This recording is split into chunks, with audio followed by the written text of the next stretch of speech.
Baik, Assalamualaikum warahmatullahi wabarakatuh. Ya, kita lanjut ya di pertemuan ketiga ya. Pertemuan ketiga, kita akan membahas tentang riset perilaku konsumen. Kemarin kita sudah, yang tadi kita sudah belajar tentang masalah desain ya, bagaimana mendesain riset. Nah, sekarang ini riset perilaku konsumen. Karena yang kita ini kan konsumennya ya, bagaimana kita bisa meriset dari suatu konsumennya itu bagaimana. Ini saya share.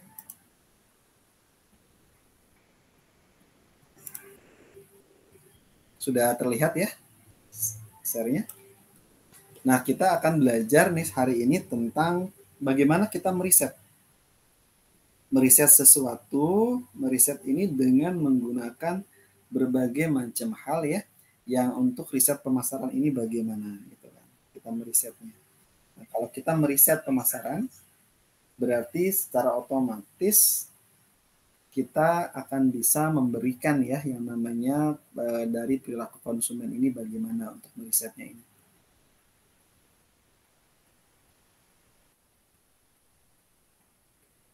Nggak rubah lagi ya.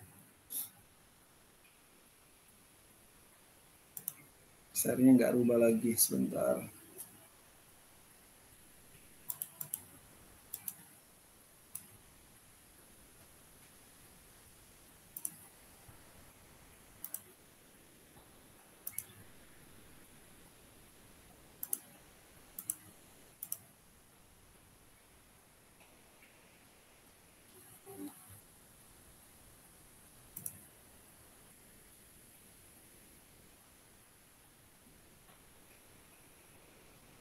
Kenapa tampilannya kecil ya?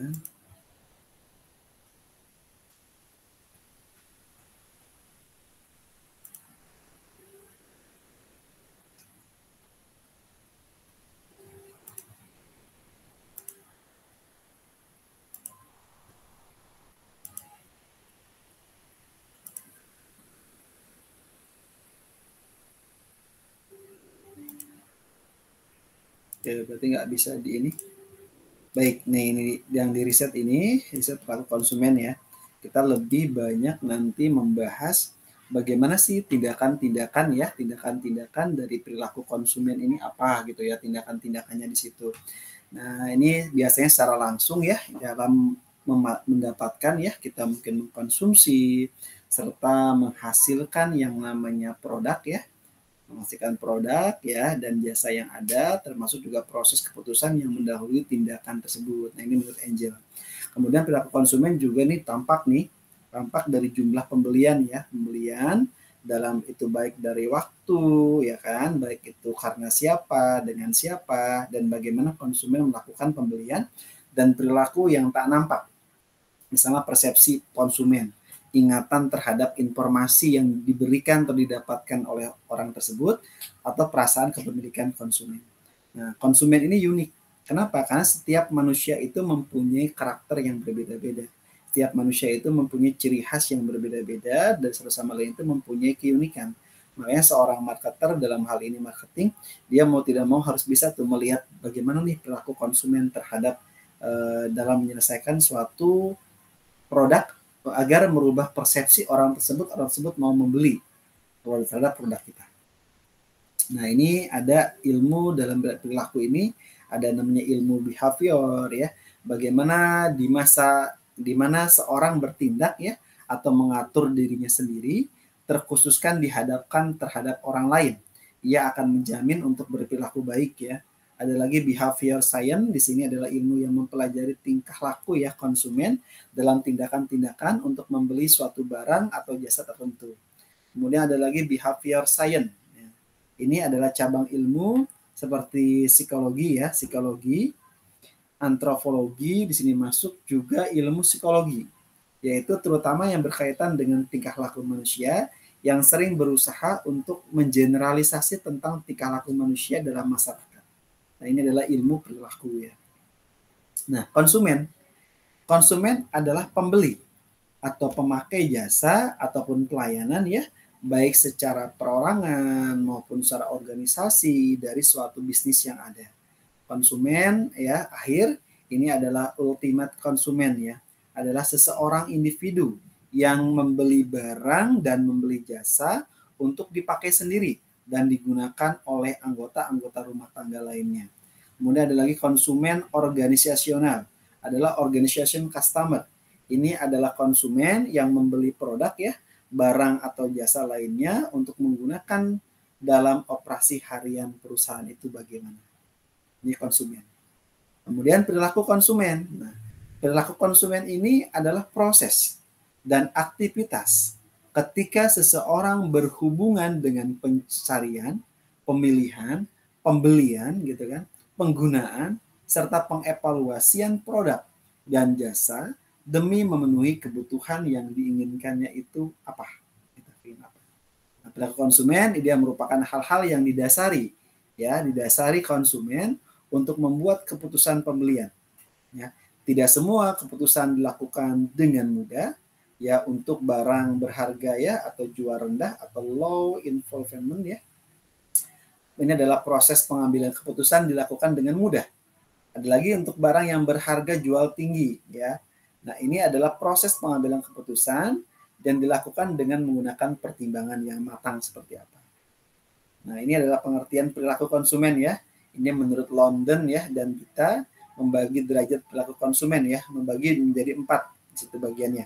Ada initiator, dia adalah orang yang mulai menyatakan bahwa ada kebutuhan yang perlu dipenuhi. Yang kedua, ada lagi influencer, adalah seseorang yang mempengaruhi untuk membeli atau menggunakan suatu produk atau jasa.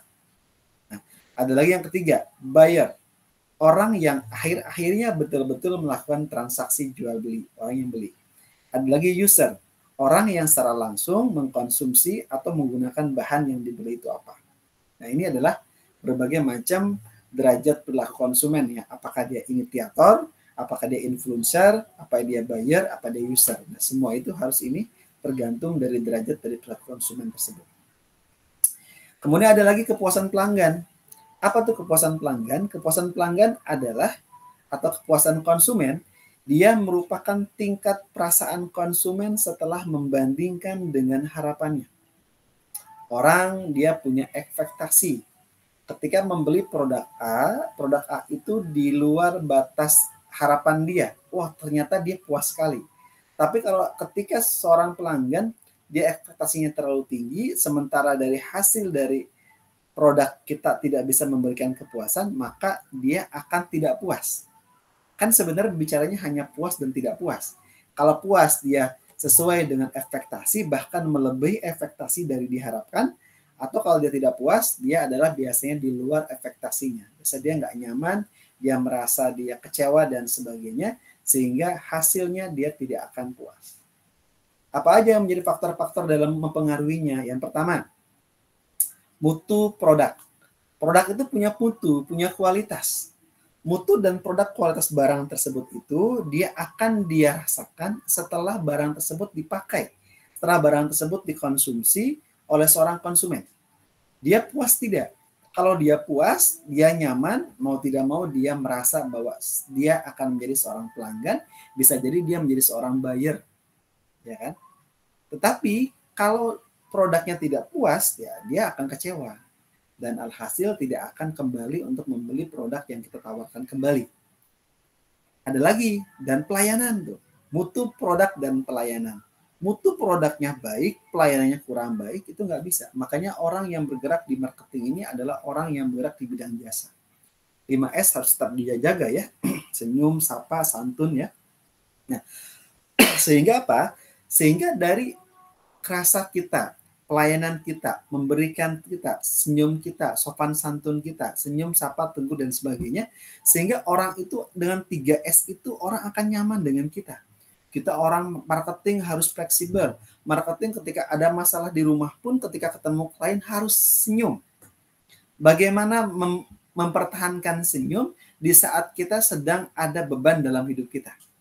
Bagaimana mempertahankan senyuman kita agar senyuman kita itu tidak membuat pelanggan, dalam hal ini customer kita, merasa bete dengan kita. Makanya penting orang-orang marketing ini, orang-orang yang bertugas di pelayan ini tetap harus menjaga tetap dia harus senyum dan menjaga kewarasannya di dalam dia punya suatu trouble dalam masalahnya.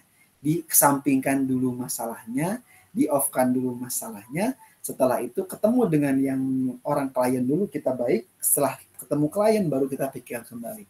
Kan orang kalau punya masalah kan bukan berarti untuk dipikirkan kan, tapi masalah untuk diselesaikan. Ketika masalah untuk diselesaikan, maka masalah tersebut dan teman-teman itu akan bisa menghadapi permasalahan-permasalahan yang ada di dalam hidupnya.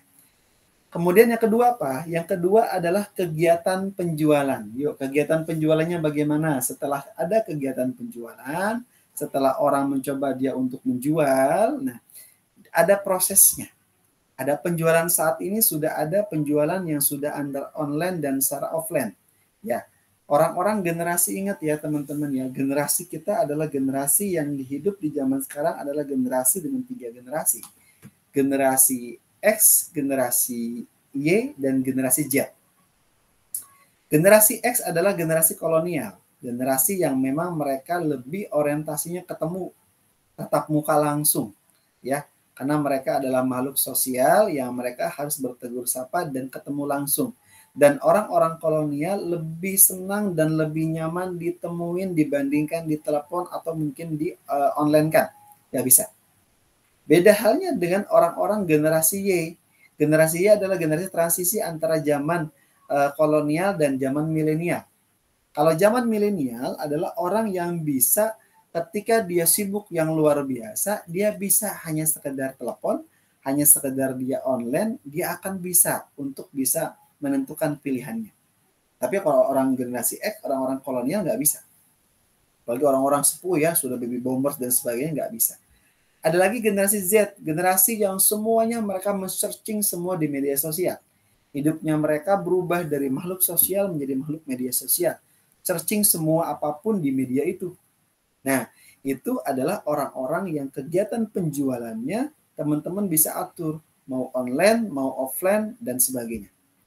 Kemudian setelah itu apa? Setelah itu lakukan dengan menggunakan pelayanan setelah penjualan.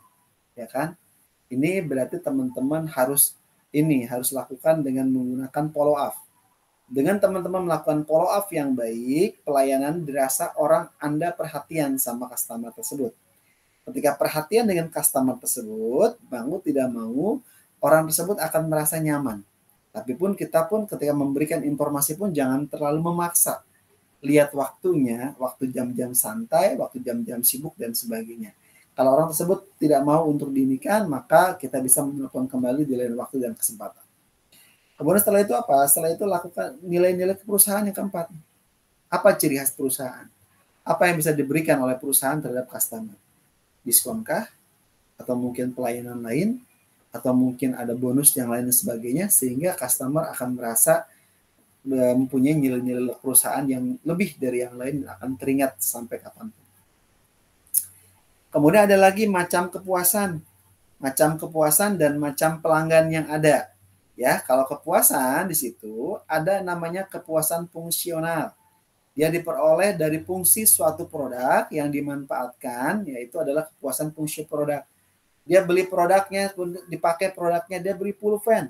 Pulpen itu produk yang dia pakai, oh dia nyaman dengan menggunakan pulpennya. Ada produk dengan menggunakan apa? Dengan menggunakan HP. Dia beli HP. Setelah dia beli HP, maka dia nyaman menggunakan HP. Maka itu adalah kepuasan fungsional. Ada lagi kepuasan psikologis. Ini diperoleh dari atribut yang bersifat tidak berwujud. Dari suatu produk dengan cara menaikkan gengsi. Menciptakan citra pribadi tertentu, itu apa yang diciptakan di situ. Nah, ini adalah kepuasan yang berhubungan dengan kepuasan psikologis. Ya, biasanya orang kalau sudah nyaman dengan merek A, dia akan terus bertahan dengan merek tersebut. Atau orang yang bermerek yang berlabel gengsinya tinggi, itu akan membeli dengan menggunakan psikologi yang lebih tinggi. Karena saat ini apalagi orang-orang manajer ke atas ya, orang-orang middle marketing sampai dengan top manajemen, middle management sampai dengan top manajemen, biasanya orang-orang tersebut dia akan berbicara tentang masalah gengsi dan gaya hidup. Ya kan? Apa yang dia pakai, apa yang dia gunakan, itu semua akan berpengaruh Terhadap apa? Terhadap yang berhubungan dengan kebutuhannya dia. Kemudian selanjutnya, kalau kepuasan pelanggan, pelanggan ini ada dua macam ya. Ada pelanggan eksternal, ada pelanggan internal. Kalau pelanggan eksternal, berarti pelanggan itu berada di dalam perusahaan tersebut. Tempat kerja kita, yang kita sendiri pelanggannya. Dari luar. Pelanggan dari luar. Orang-orang asing, orang-orang lain yang memang tidak terlibat di perusahaan tersebut. Tapi kalau internal, itu dalam perusahaan. Sehingga dia tahu nih menggunakan itu produk tersebut dan dia nyaman menggunakannya. Jadi kalau eksternal apa secara internal pelanggannya, kita lihat pelanggannya mana yang lebih dominan gitu penggunaannya. Kalau internal biasanya kan terikat dengan kantor ya, mau tidak mau karena kita berkantor, misalnya kita bekerja di Daihatsu, mau tidak mau kita akan beli produk juga sama. Atau kita di Toyota atau kita di Mitsubishi, dia produk yang sama, itu internal. Tapi kalau eksternal adalah orang lain yang tidak bekerja, bahkan dia hanya sebagai konsumen saja. Selanjutnya, bagaimana sekarang kita bisa mempertahankan pelanggan? Nah, bagaimana mempertahankan pelanggan dengan menggunakan CRM, Customer Relationship Management. CRM ini adalah proses keseluruhan untuk membangun ya dan memelihara profitable customer relationship dengan mengantarkan nilai-nilai superior customer dan kepuasan pelanggan. Kunci CRM ini adalah atraktif. Bagaimana kita bisa mempertahankan dan meningkatkan pelanggan, kemudian juga membangun hubungan baik dengan pelanggan dan customer equity. Makanya mempertahankan pelanggan dengan menggunakan CRM ini, mau tidak mau kita punya database marketing kita, orang-orang calon customer kita. Nah, itu nanti akan diberikan pelayanan yang lebih kepada mereka. Bahkan ketika mereka membutuhkan data yang lebih pun kita harus cepat respon, cepat memberikan tanggapan, cepat memberikan apapun yang diminta tentang informasi atau diskon yang diminta, tetap kita harus segera memberikan yang lebih baik. Itulah yang namanya bagaimana caranya kita untuk mempertahankan pelanggan. Kenapa? Karena pelanggan itu kalau dia nyaman dengan kita, dengan perusahaan kita, dia akan terus buyback dan dia akan memberikan rekomendasi atau testimoni atau kepada orang lain. Tetapi kalau misalnya tidak, ya tidak bisa dia menggunakan itu. Kemudian dalam riset konsumen, ini adalah metode yang digunakan bagaimana caranya untuk mempelajari perilaku konsumen. Teman-teman secara utuh sudah belajar ya mata kuliah perilaku konsumen ya. Bagaimana perilaku konsumen, bagaimana caranya kita memenangkan hati konsumen dan sebagainya. Kemudian ada lagi segmentasi pasar. Ini penting nih, mensegmentasikan. Ini artinya adalah proses membagi pasar secara potensial ya, yang menjadi himpunan bagian yang berbeda ya dari konsumen dan memiliki satu atau lebih segmen. Sehingga target pasar yang akan dicapai dengan bauran pemasaran ini yang berbeda itu bagaimana segmentasinya. Orang menengah ke atas bagaimana segmentasinya. Kira-kira produk perusahaan kita ini ditawarkan ke siapa ya? Oh, kendaraan mobil, berarti mau tidak mau orang-orang menengah ke atas. Ya kan? Orang-orang menengah ke bawah tawarin misalnya dengan menggunakan sepeda motor dan sebagainya. Itu harus sama. Lihat segmentasi pasarnya kemana.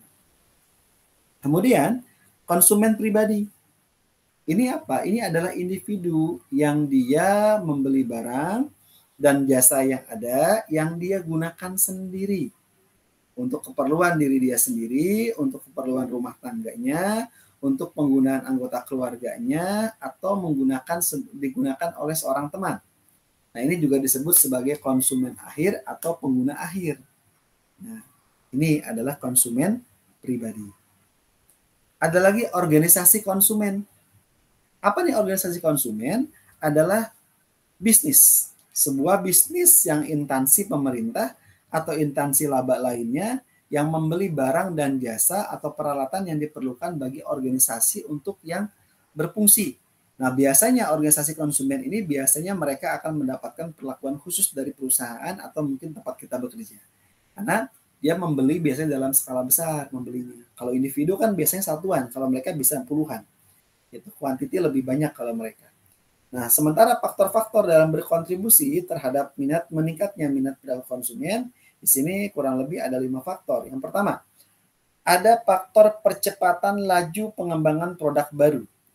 Gimana nih percepatan laju nih pengembangan produk barunya? Nah, sementara semuanya itu berproses dan semua akan muncul setiap bulannya produk baru apa yang ditawarkan. Untuk apa? Untuk bisa mengcover keinginan dari konsumen tersebut itu apa untuk mengcovernya. Kemudian yang kedua adalah gerakan konsumen. Bagaimana nih kita menggerakkan konsumen agar konsumen tersebut bisa bergerak? Bisa bergerak, yang pertamanya dia tidak ingin membeli, akhirnya dia membeli. Nah, itu adalah gerakan konsumen. Atau konsumen ini dia mencari tahu sendiri. Dia searching via internet, dia searching semua data, dia searching semua dengan bagian-bagian, dia datang langsung juga ke showroom dan sebagainya. Sehingga gerakan konsumen ini penting untuk mengetahui produk tersebut yang akan kita beli gimana.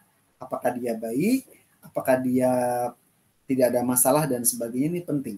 Karena kalau misalnya tidak bisa seperti itu ya berat ya di dalam pergerakan konsumen. Yang ketiga, masalah kebijakan publik. Gimana kebijakan publik? Ini artinya apa? Kebijakan publik berarti berhubungan dengan kebijakan pemerintah. Pemerintah saat ini sudah banyak kendaraan mobil itu dengan menggunakan hibrid atau menggunakan baterai dan sebagainya. Karena ke depan 5 tahun, 10 tahun lagi kita akan bergerak ke sana nih, dengan menggunakan baterai dan sebagainya. Mau tidak mau dengan pergerakan-pergerakan yang ada, ini akan membuat kita akan melihat bahwa perubahan-perubahan itu akan mempengaruhi terhadap kebijakan pemerintah dalam hal dia memproduksi barang atau jasa yang ada.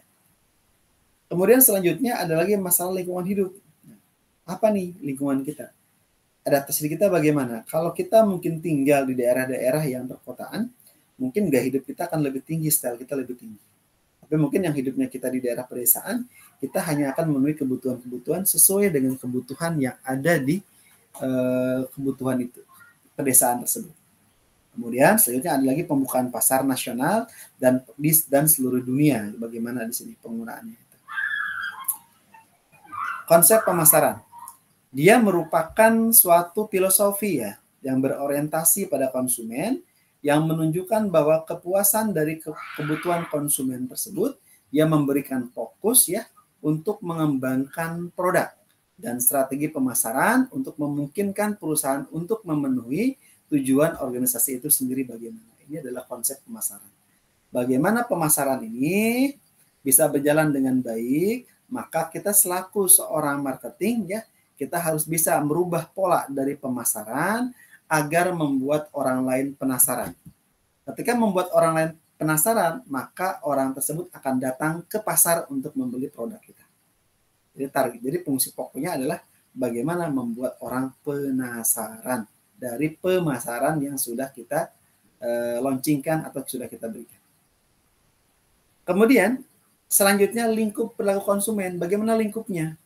Bagaimana individu membuat keputusan untuk menghabiskan sumber daya mereka ya, baik itu waktu ya, baik itu uang, baik itu usaha dan sebagainya, dengan meliputi berbagai macam yang mereka beli. Mengapa mereka membelinya? Ketika mereka membelinya, di mana mereka membelinya? Seberapa sering mereka membelinya dan seberapa sering mereka menggunakannya? Ini perilaku konsumen ya. Bagaimana mereka membeli, setelah membeli mereka kenapa membeli, setelah mereka membeli adalah mereka membelinya lagi, kemudian setelah membeli mereka menggunakannya. Itu adalah individu dalam mencari atau membuat keputusan konsumen. Selanjutnya bagaimana individu membuang sekali pembelian baru mereka. Kalau membuang artinya apa? Berarti mereka apakah dia menyimpannya, apakah mereka membuangnya, kan?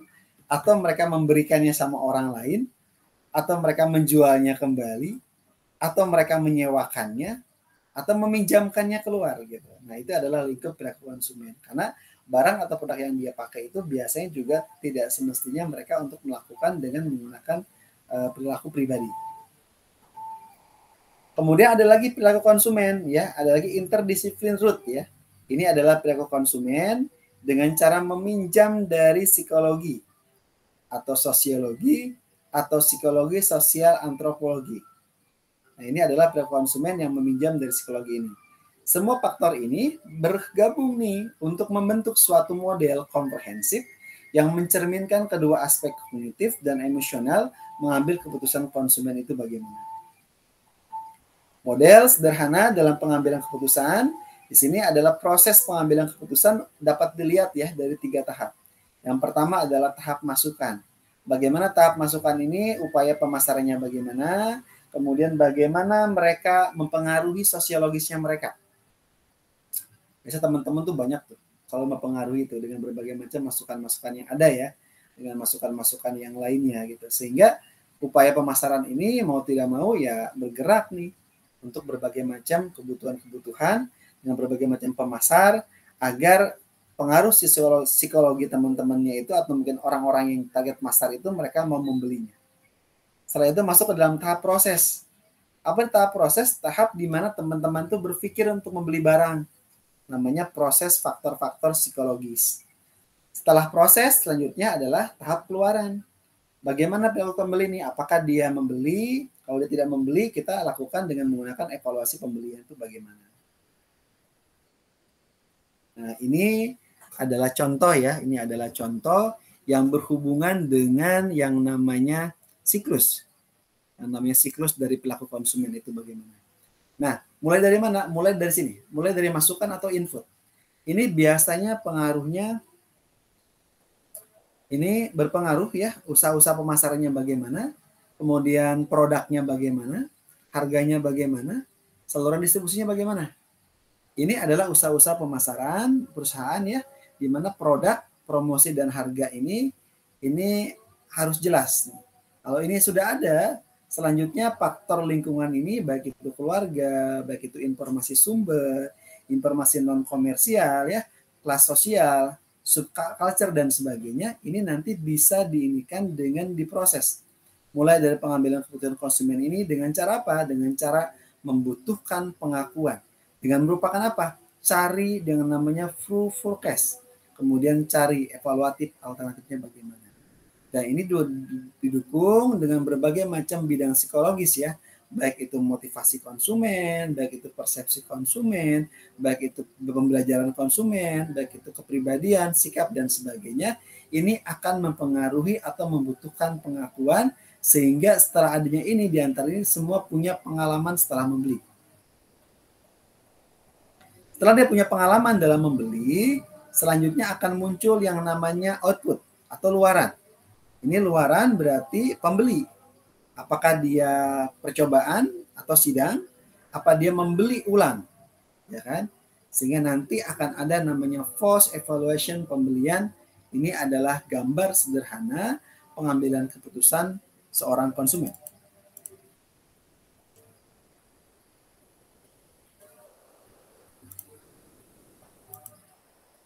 Selanjutnya,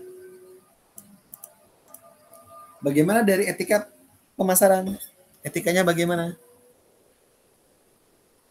Sebentar ya, sambil nunggu ajan ya, kayaknya suaranya kurang ini.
Oke, kita lanjutkan.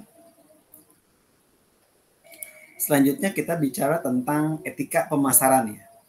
Etika pemasaran ini adalah praktik ya yang tidak etis terjadi ya pada setiap tingkat dari bauran pemasaran, baik dalam mendesain produk ya, dalam kemasan, dalam harga, dalam iklan, dan dalam distribusi. Etika dan tanggung jawab sosial ya, ini juga penting ya, kita menjaga yang namanya kode etik perusahaan, kemudian kode etik asosiasi perdagangan. Kemudian juga tujuan sosial berbasis misi itu bagaimana. Nah, ini kita hati-hati jangan sampai nanti kita menyinggung sesuatu, apa yang kita singgung, misalnya perusahaan atau apapun, tetap kita harus menjaga etika ya di dalam pemasaran pun sama. Jadi ada batasan-batasan yang menjadi batasan itulah yang menjadi penguatan kita dalam kita beretika ya dalam hal memasarkan produk suatu barang atau jasa itu. Kemudian ada lagi konsep pemasaran sosial ya. Ini adalah semua perusahaan makmur ya. Ketika masyarakatnya makmur, ya kenapa? Karena kalau perusahaannya maju, otomatis juga dari segi penggajian juga lumayan, pembayaran yang diberikan juga lumayan, mungkin juga ada insentif dan sebagainya. Kemudian perusahaan serta individu ini akan lebih baik ya dari tanggung jawab sosial. Ini merupakan komponen integral ya dari setiap keputusan pemasarannya itu bagaimana. Kemudian membutuhkan semua pemasar ya mematuhi prinsip-prinsip tanggung jawab sosial dalam pemasaran ya mereka barang atau jasa ininya gitu. Kemudian ada lagi pendekatan dalam meneliti perilaku konsumen. Ini ada yang pertama ada namanya pendekatan interpretif. Interpretif adalah pendekatan ini menggali secara mendalam ya perilaku konsumsi dan hal yang mendasarinya bagaimana. Kemudian studi dilakukan ya dalam melalui wawancara panjang dan fokus grup discuss ya ini untuk memahami apa makna suatu produk dan jasa yang bagi konsumen itu bagaimana, kemudian apa yang dirasakan dan dialami konsumen ketika membeli dan menggunakan produk tersebut. Nah ini makanya ada FGD ya. Nah FGD ini mau tidak mau setelah teman-teman ini sedang memasarkan ada interventifnya ini. Tanyakan kembali tentang kepuasan atau mungkin testimoni yang diberikan ya kan oleh seorang konsumen tersebut terhadap produk atau barang jasa yang digunakan di situ. Nah, ini adalah pendekatan secara preventif di situ. Kemudian ada lagi pendekatan tradisional, yaitu pendekatan yang didasari pada teori dan metode dari ilmu psikologi kognitif ya, sosial dan behavioral serta dari ilmu sosiologi gitu. Nah, ini adalah pendekatan tradisional. Studi dilakukan untuk melalui eksperimen dan survei, yaitu untuk mencoba atau uji coba teori dan mencari pemahaman tentang bagaimana seseorang konsumen ini bisa memproses informasi dan membuat keputusan serta berpengaruh dan lingkungannya ya sosial terhadap perilaku konsumennya bagaimana. Kemudian mengembangkan teori dan metode ya yang dapat menjelaskan perilaku dan pembuatan keputusan konsumen tersebut. Kemudian yang ketiga, ada yang namanya pendekatan science marketing. Nah, apa nih pendekatan science marketing? Adalah pendekatan yang didasari pada teori dan metode dari ilmu ekonomi dan statistika di sini. Nah, ini adalah pendekatan dari science marketing. Kemudian selanjutnya ada lagi pendekatan ini dilakukan dengan mengembangkan dan menguji coba model matematika berdasarkan hierarki kebutuhan manusia itu bagaimana. Nah, hierarkinya menurut Abraham Maslow ya, ada kebutuhan tentang masalah kebutuhan wajib ya, kebutuhan antara sandang, pangan dan papan. Ini adalah kebutuhan yang paling dasar harus dipenuhi. Setelah dipenuhi Abraham Maslow, selanjutnya ada lagi kebutuhan berikutnya, kebutuhan tentang rasa aman. Kebutuhan rasa aman terpenuhi, meningkat ke dalam kebutuhan sosial.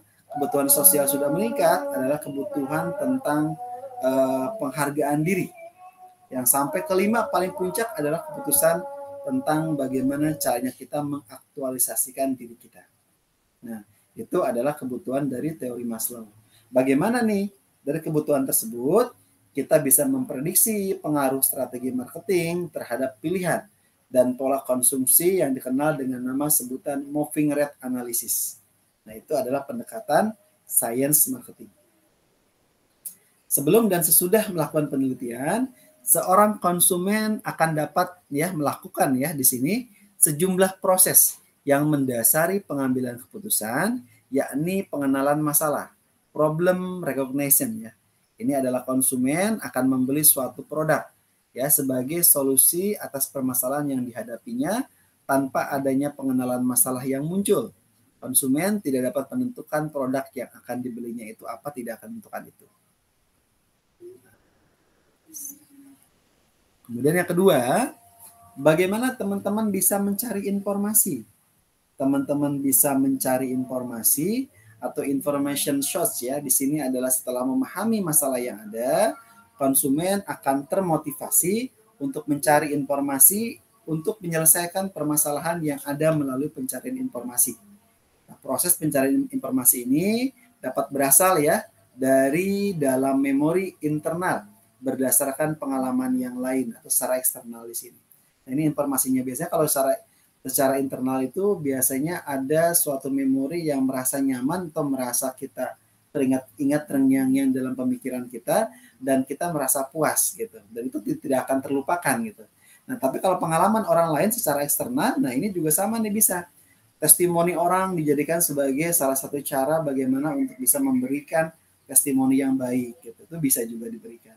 Sehingga testimoni itu orang akan tertarik terhadap dari masukan, puas atau tidak puasnya seorang dalam memberikan informasi, memberikan testimoni terhadap produk yang dia gunakan atau yang dia pakai. Yang ketiga ada lagi mengevaluasi alternatif evaluation ya. Ini setelah konsumen mendapatkan berbagai macam informasi ya, konsumen akan mengevaluasi alternatif yang ada untuk mengatasi permasalahan yang dihadapinya itu bagaimana. Kemudian yang keempat, bagaimana nih keputusan pembelian, purchase decision. Nah, setelah konsumen mengevaluasi beberapa alternatif strategi yang ada, konsumen ini biasanya akan membuat keputusan pembelian. Terkadang waktu yang dibutuhkan antara membuat keputusan pembelian dan menciptakan pembelian yang aktual ini tidak sama dikarenakan karena adanya hal-hal lain yang tidak perlu dipertimbangkan. Nah, ini adalah keputusan pembelian gitu. Nah, biasanya tergantung di konsumennya. Biasanya konsumen kalau dia nyaman, dia akan membeli, tapi kalau tidak nyaman dia akan tidak membeli. Yang kelima adalah evaluasi pasca pembelian atau dikenal dengan nama post purchase apa nih? Post purchase evaluation. Nah, ya kan? Evaluasi pasca pembelian. Gimana evaluasi pasca pembelian ini? Teman-teman ini di sini akan diberikan nih bagaimana teman-teman ini ketika membeli nyaman tidak. Penilaiannya bagaimana? Kepuasannya bagaimana? Kalau teman-teman puas, maka teman-teman akan membeli itu dengan menggunakan evaluasi tadi dan teman-teman memberikan keputusan untuk membeli produk atau pembelian barang atau jasa terhadap keputusan pembelian itu. Nah, proses evaluasi yang dilakukan oleh seorang konsumen setelah membeli produk ya atau jasa di sini lihat ada dua di sini alternatifnya. Apakah seorang konsumen itu akan puas jika produk tersebut sesuai dengan harapannya dan selanjutnya akan peningkatan akan merek produk tersebut pada masa depannya. Kalau dia nyaman, dia sesuai dengan ekspektasi bahkan melebihi ekspektasi, dia akan nyaman nih membeli. Tapi kalau dia tidak nyaman bagaimana Pak? Kalau dia tidak nyaman tidak akan membeli, maka dia evaluasinya akan gagal. Kemudian apalagi konsumen yang tidak puas jika produk tersebut tidak sesuai dengan harapannya, maka biasanya ini akan menurunkan minat konsumen, akan menurunkan permintaan di masa depan. Makanya kan banyak produk-produk yang pada gagal gitu kan. Sama produk-produk perusahaan-perusahaan sekarang juga kalau tidak bisa bertahan dengan sesuai dengan perkembangan zaman, dia akan tergerus ya dengan zaman yang ada. Nah, mungkin sampai di sini untuk pembahasan riset perilaku konsumen ya. Next di pembelajaran berikutnya di pertemuan keempat kita akan membahas tentang bagaimana sih riset pemasaran di bidang industri gitu ya, riset pemasarannya. Sampai di sini, terima kasih. Jika ada sharing atau pertanyaan, monggo saya persilahkan.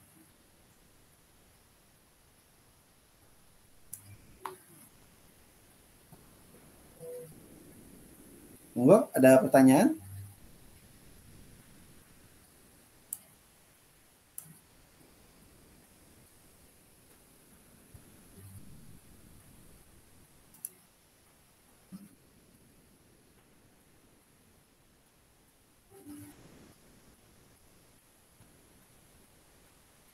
Kalau tidak ada, saya rasa cukup ya untuk pertemuan ke sesi keempat berarti ya, sesi 3. Sesi 3 ini sudah selesai. Nah, next di pertemuan berikutnya, berarti kita ketemu lagi 2 minggu yang akan datang ya. Ya, Pak. Oke, saya cukupkan sampai di sini. Terima kasih. Assalamualaikum warahmatullahi wabarakatuh. Waalaikumsalam warahmatullahi wabarakatuh. Makasih, Pak. Ya, izin live ya.